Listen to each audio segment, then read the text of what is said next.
एक समय की बात है। एक गांव में एक गरीब बुढ़िया रहती थी। वह पूरी तरह से अकेले रहा करती थी। उसका कोई भी नहीं था, ना बाल बच्चे ना कोई रिश्तेदार। सुबह शाम लोगों के छोटे मोटे काम किया करती थी, जिसके बदले लोग उसको पैसे, अनाज या खाने पीने का सामान दे दिया करते थे, जिसको खा पीकर वह अपना जीवन बिताया करती थी। वह अपने जीवन में पूरी तरह से संतुष्ट थी। उसे भगवान से किसी प्रकार का कोई गिला भी नहीं था। दूसरों के सामान के कारण बुढ़िया का घर पूरी तरह से सामानों से भरा हुआ था। एक बार की बात है, वे अपने घर को खोलकर घर के सामान को धूप दिखा रही थी। समय वहां से दो चोर जा रहे थे। जब उन्होंने देखा कि बुढ़िया के घर में तरह तरह का सामान भरा हुआ है, तो उन्हें बड़ा लालच आया और वे सोचने लगे कि इस घर में तो बुढ़िया अकेली रहती है, क्यों ना हम आकर इसके घर को ही साफ कर दें। माना कि सामान पुराना है, लेकिन कुछ तो पैसा मिलेगा और यह बुढ़िया अकेली हमारा कुछ बिगाड़ भी नहीं पाएगी।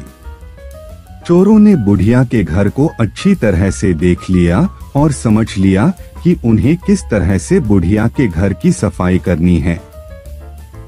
उसके बाद चोर अपने घर वापस चले गए। बुढ़िया बेचारी को सपने में भी यह ख्याल नहीं आया कि उसके घर में भी कभी चोरी हो सकती है, क्योंकि उसके घर में तो खुद के उसके कपड़े तक उसके नहीं थे।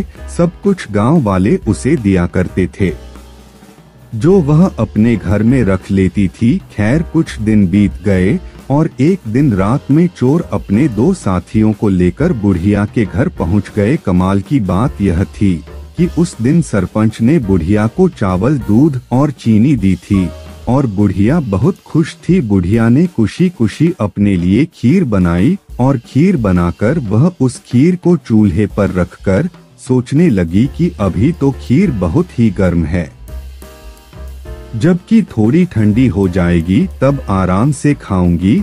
और अपने बिस्तर पर लेट गई और खीर के ठंडा होने का इंतजार करने लगी। लेटे लेटे उसे नींद आ गई और वे सो गई और जोर जोर से खर्राटे लेने लगी।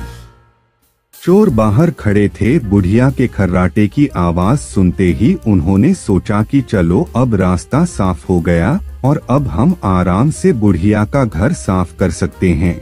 वह सब जल्दी जल्दी आकर बुढ़िया के घर में सामान तलाशने लगे, परंतु कमाल की बात यह थी कि उन्होंने जो देखा था वह बिल्कुल गलत था।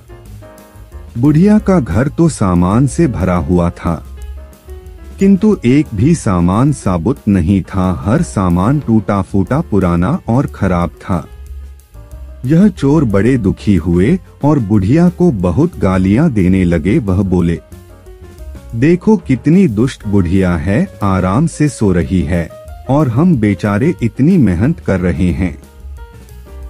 तभी दूसरे चोर की नजर चूल्हे पर रखी खीर पड़ी। गरम गरम खीर को देखकर चोर ने कहा, चलो बुढ़िया के घर कुछ और नहीं मिला तो कम से कम खीर तो है, और वह उसको खाने लगे। जब वह खीर खाकर जाने लगे तो उन्होंने थोड़ी सी खीर बुढ़िया के लिए छोड़ दी, किंतु जब उन्होंने बुढ़िया की तरफ देखा तो उसका हाथ खुला हुआ था, जैसे वह कुछ मांग रही हो। साथ ही उसका मुंह भी खुला हुआ था, जिसे देखकर चोरों ने सोचा कि बेचारी बुढ़िया लोगों से मांग मांग कर अपना जीवन बिता रही है, लगता है बहुत थक गई है और खाने के लिए खीर मांग रही है। आखिर उम्र में है तो हमारी माँ के ही बराबर। और बिना कुछ सोचे समझे गरम गरम खीर बुढ़िया के मुंह में डाल दी। गरम गरम खीर मुंह में पड़ते ही बुढ़िया जोर से चिल्लाई, हाय दैया, मार डाला मार डाला मार डाला।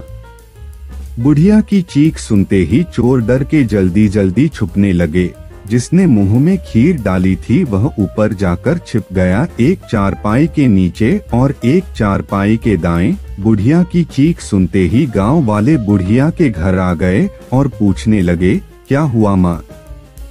बुढ़िया बोली, मुझे क्या पता, ऊपर वाला जाने। यह सुनते ही ऊपर छिपा हुआ चोर बोला, अरे भला मैं क्यों जानूं तुम्हारी चारपाई के नीचे छिपा चोर ना जाने। यह सुनते ही चारपाई के नीचे वाला चोर बोला, मैं ही क्यों जानूं चारपाई के दाएं छुपा चोर क्यों ना जाने।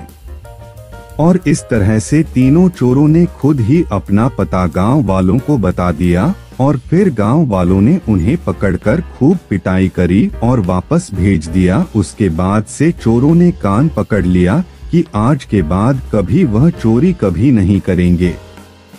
चोर चाहे जितनी भी कोशिश करे अपने आप को छुपाने की, लेकिन वह फिर भी पकड़ा जाता है। इसलिए हमें कभी चोरी नहीं करनी चाहिए और अपने बच्चों को यही सीख देनी चाहिए।